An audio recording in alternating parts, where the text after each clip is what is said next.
দেখেন, আমি ওমানের বিষয় নিয়ে কথা বলার ইচ্ছুক না, আমার কথা বলতে ইচ্ছে করে না। তারপরে আপনারা কমেন্ট করেন, যার কারণে কিছু কথা না বললেই নয়।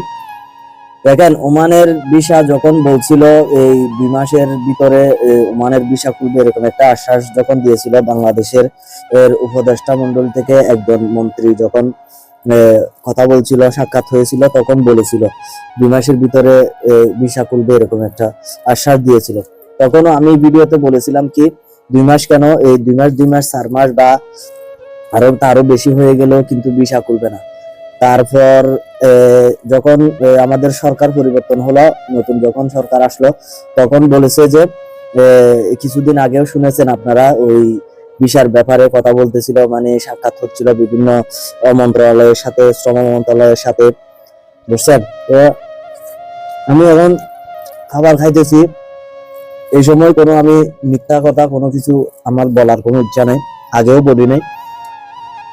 আপনাদেরকে আমি আবার কিছুদিন আগে একটা ভিডিও দিছিলাম, সেখানে বলেছিলাম যে ওমানের ভিসা এই যে আলোচনা চলতেছে খুলবে, এ ধরনের আশ্বাস যে দিতেছে, এগুলা সবসময় আশ্বাসের উপরে থাকবে, কথাবার্তা বলবে, মানে ভিসা খুলবে এ ধরনের বলতে বলতে আরো 2 বছর 3 বছর চলে যেতে পারে। তো আজকে দেখুন, ঠিক আমি ওই ভিডিওটা দেওয়ার পরেও প্রায় আজকে 2 মাস হয়ে গেছে, এরপরেও কি ভিসা ব্যাপারে কোনো কিছু দেখতেছেন, শুনতেছেন? শুনছেন না। তো কিছু অভিজ্ঞতা তো অন্তত পক্ষে রয়েছে, যার কারণে আপনাদের সাথে কথাগুলো শেয়ার করি। তারপরে আমার ইচ্ছা ছিল না, অনেকে কমেন্ট করতেছেন, যার কারণে এই কথাটা বললাম। ওমানের ভিসার বিষয়ে দয়া করে নতুন কোনো আপডেট আসে নাই, এটা আসবে কিনা তাও জানি না। এমনি মানুষ বলবে আপনাকে ভিসা খোলার কথাবার্তা চলতেছে, এই সেই, এগুলার দিকে কান দিয়েন না, নিজের কাজের প্রতি মনোযোগী হন, যে যেটা করতেছেন সেটাই করতে থাকেন, ঠিক আছে? অযথা আমাকে কমেন্ট করে জিজ্ঞেস করার কোনো প্রয়োজন নেই, আপনারা যখন ভিসা খুলবে তখন আপনারা দেখতে পারবেন।